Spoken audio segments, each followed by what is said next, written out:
I'll reduce you and this entire planet to dust! What is up, members of my collector corps? It is I, Super Mariozilla, or you can call me Vinny, and today we will be taking a look at the S.H.Figuarts Frieza 4th Form.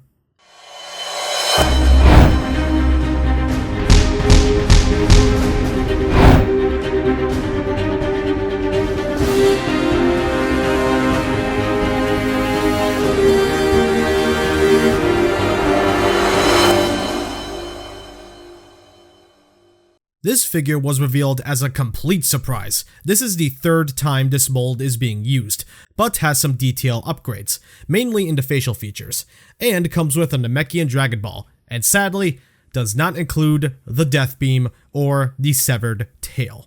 But even without those accessories, this is still a great figure. Well, I pretty much just spoiled that, but I will tell you why this is a great figure. Let me tell you why you should consider adding this figure on your shelf. So what I said about the Resurrection F version of Frieza applies here too.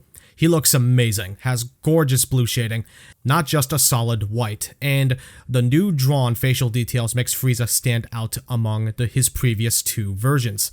Looks fantastic. A great upgrade for this mold. The purple has a very nice metallic looking finish, makes the whole figure pop, especially when light bounces off of it. Now the way it was painted on the shoulders could have looked a little cleaner, not a big deal when looking from afar. Muscle definition is great, but doesn't have shading details on them. The blue shading already helps the figure pop, I'm just stating how it could be done better.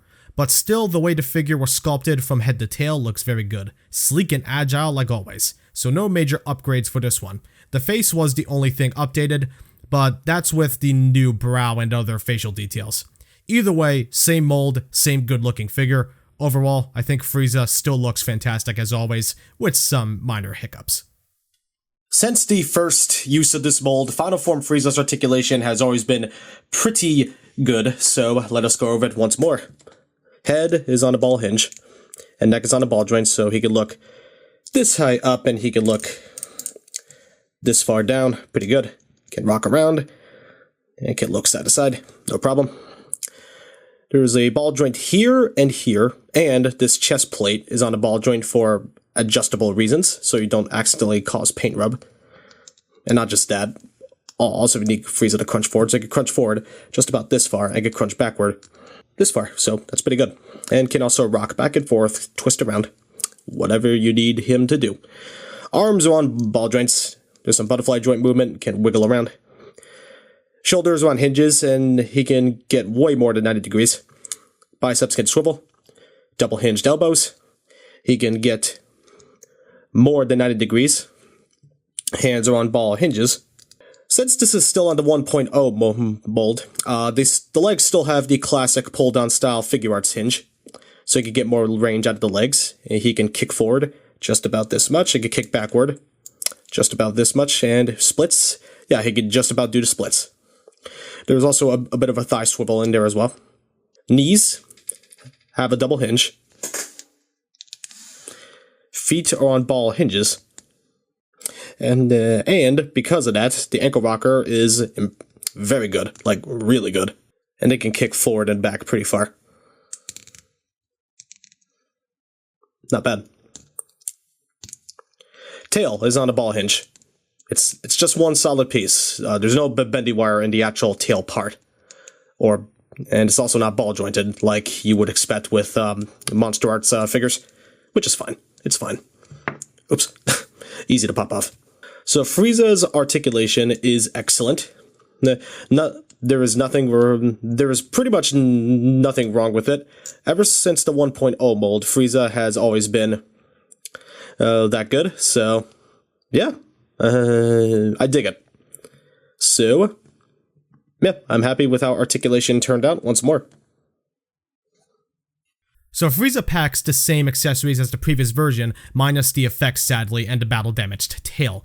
I get the beams, but why was the tail axed as well? That's something he had on him in his and Goku's big 5-hour battle.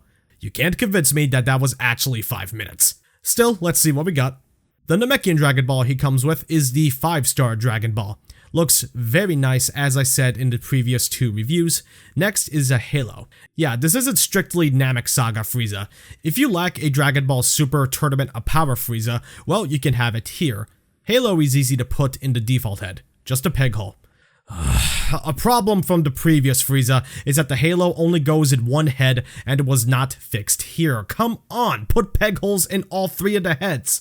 Whatever. Speaking of heads, first is this cocky smiling head that was on him in the package. Next is an angry or surprised teeth gritted head, and a screaming yelling head. For the hands, he comes with 2 fist hands that were on him in the package. Next is 2 pointing right hands, one for the death beam and the other where it's more relaxed. Next are 2 calm relaxed hands, 2 splayed out open blast hands. For his feet, he has his 2 standing feet that were on him in the package. Next are 2 clenched feet, either for standing on rocks or for him to look like he's in the air. Yeah, another thing, unlike the previous 2 Friezas, he doesn't come with a flight stand, so you'll have to get your own to get some flying poses out of him with these feet. Finally, his crossed arms accessories. Switching this is sort of easy. Take off the 2 arms by the biceps and put these crossed arms in said biceps, and that's it. Frieza, as I said before, comes with a good amount of accessories, especially for his price point, but I wouldn't have minded paying a little more for the extra tailpiece. Not a big deal, nor a deal breaker, but something worth pointing out. Here's a size comparison with other figures you may or may not own. Final Form Frieza looks and scales great with other Dragon Ball figures since he's supposed to be shorter than everyone else, so Frieza gets a pass. This is a very solid release. However, there's no reason to get this if you have the previous Resurrection F Frieza, unless you really want the upgraded facial details. Now, don't misunderstand me, I'm not saying the figure wasn't worth the purchase, quite the opposite. It was absolutely worth the purchase, and it's great for those who missed the previous 2 Friezas, assuming you don't mind missing the beam effects. This figure did hit the aftermarket, but is still cheap to get at $40, even though MSRP was $35, so make sure you get this now if you need a Frieza and don't want to pay a lot more in the future. Frieza gets an 8 out of 10 from me.